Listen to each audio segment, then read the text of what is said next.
Hey,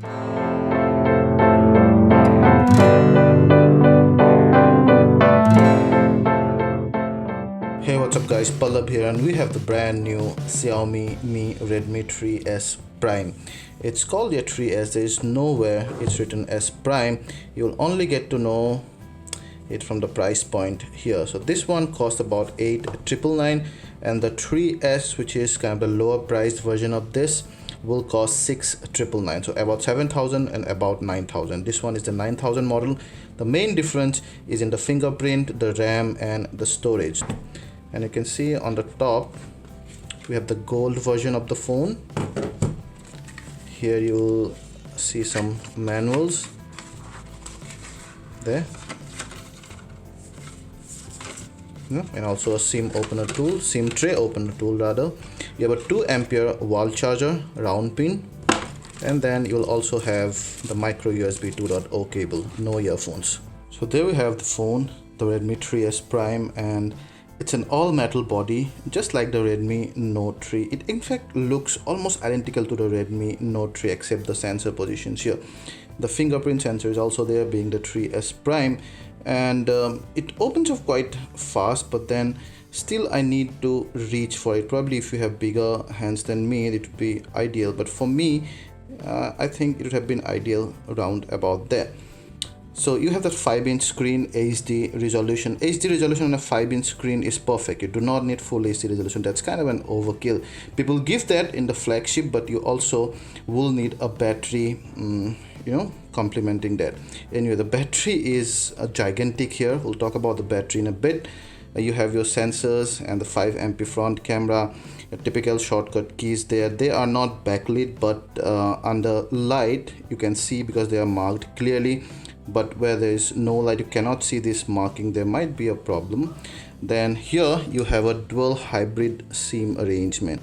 So I can just go ahead and open this for you, and you'll see there you go. You can either put a nano SIM or a micro SIM, or a nano SIM and a micro SD card.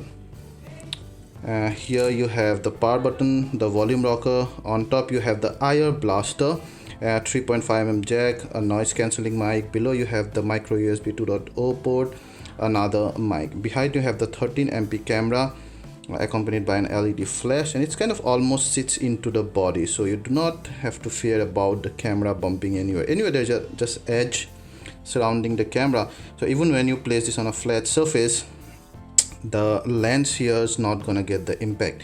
You cannot open the back flap. It hides a gigantic, as I told you before, 4100 mAh battery. We'll talk about the battery life a little later during the UI, but overall I love the finish of the phone. Plus, being a 5-inch device, you can operate almost entirely with one hand. That's a great deal. Yeah, now it has some nice thing on the lock screen. For example, here you can set the lock screen wallpaper right from there.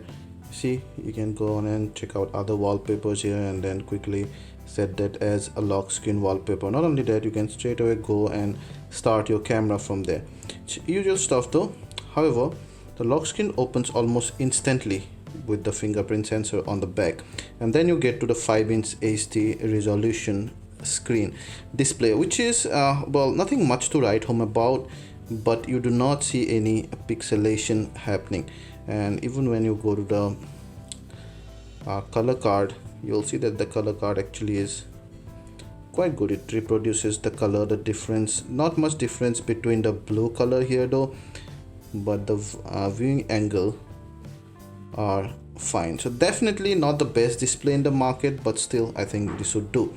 Now, one of the good thing about this device is that it has MIUI 7.x, which has Marshmallow out of the box. And then when you go to additional settings here, you can go to storage, and in storage, out of 32 GB you have roughly about 25.76 GB available. We of course have games and everything, so here you'll see much less space. You have the MIUI 7.x, and some of the quick things, like for example, it does support a USB OTG feature. So when I insert my 32 GB rather, you see which is Kingston USB drive. It can go and detect that it does support that. Let's also quickly check out some of the sensors that are present here. By the way, the hotkeys that I told you before are not backlit, but you get all the sensors like accelerometer, magnetic field, gyroscope, proximity sensor, gravity, yeah, all these sensors, almost all the sensors that you would need. Plus also the display has an adaptive display basically, so it can adjust its brightness according to the ambient light. Let's go ahead and quickly check out the camera. This one is a good camera. Redmis are generally known for their camera, not very hi-fi cameras, not like those flagships, but still they're very doable for the price points is what I mean. You have some of those options out there, yeah, and then those are some of the filters. One thing I do not like about the Redmi cameras is that they do not come with that selective focus option where you can blur the backgrounds. That would have been really nice. Your HDR on or off, and then your 5MP camera, which well, lags a tad bit, but still it's a pretty doable camera. Overall, the camera quality at this price point at least is brilliant. Maybe the 3S Prime, if you buy the camera, would have to compete with some of the other devices under 10k, maybe even the Redmi Note 3, and the camera is almost similar, but also probably the Leica LE1S, which also has a very good camera. But for the 3S, because that cost 7,000 at this price point, this camera surely would be the best one.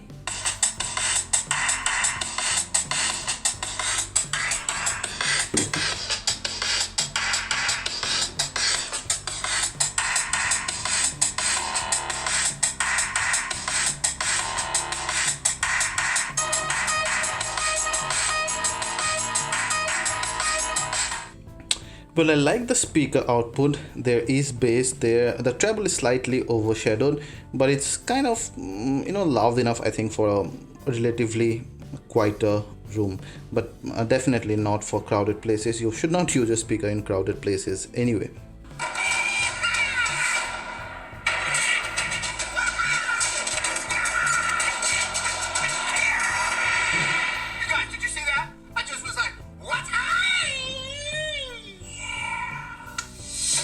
The surround and 3D sound is good. The vocals are also not digitally enhanced, so they're kind of natural sounding.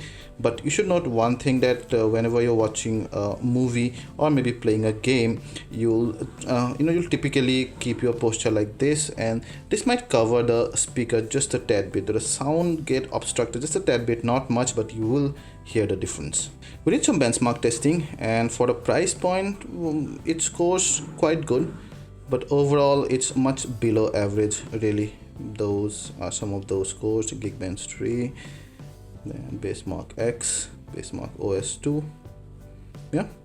Now talking about the battery life, which is obviously one of the high points of this device. Yeah, it has a 4100 mAh battery, and in our Geekbench 3 battery score, the total screen on time came to be 15.5 hours, which is incredible. But then the smaller screen and also the HD resolution have contributed to that. But what this means is that if you're looking for battery life in an affordable body, then this has to be it. 15.5 hours of battery life is no joke. It's one of the highest actually. We also played some games at here, and that 430 chipset plus the 3GB RAM could play almost all of them perfectly. We played these games: No Limit, Godfire, Modern Combat 5 and Mortal Kombat. We'll make a separate gaming video for this, but know that this phone is perfectly capable of playing those. So then guys, what do you think about the Redmi 3S or 3S Prime? Now it's gonna get slightly confusing. First of all, it's one of the best devices at this price point, but as far as the Redmi 3S is concerned, at 7,000, that's a definite go ahead. There's no two opinions about that, because at this price point, I think you'd be very hard pressed to find a device like the Redmi 3S. But The 3S Prime costs 2000 more, and at that 9000 territory we have lots and lots of competition. You have some of the Lenovo devices, you have the La TV devices, and Redmi's in fact own device, a Redmi Note 3, which has, I mean, the 2GB and the 16GB version, that also costs less than 10,000. So it has a lot of competition out there, although it has 3GB and 32GB combination, but then you're also getting a smaller screen and HD resolution. Some of those devices have 5.5-inch screen, full HD resolution. So you have to research and take a call. You have to adjust on something if you're going to buy the 3S Prime. But as far as the 3S is concerned, it's an absolute go ahead. If you like this video, please hit the like button, ask anything related to this, and we'll try to answer them all. And please subscribe to our channel and share this video to share the love. We'll give the best buy link below. You can go ahead and buy from there. We promise you'll get the best deal. Thank you.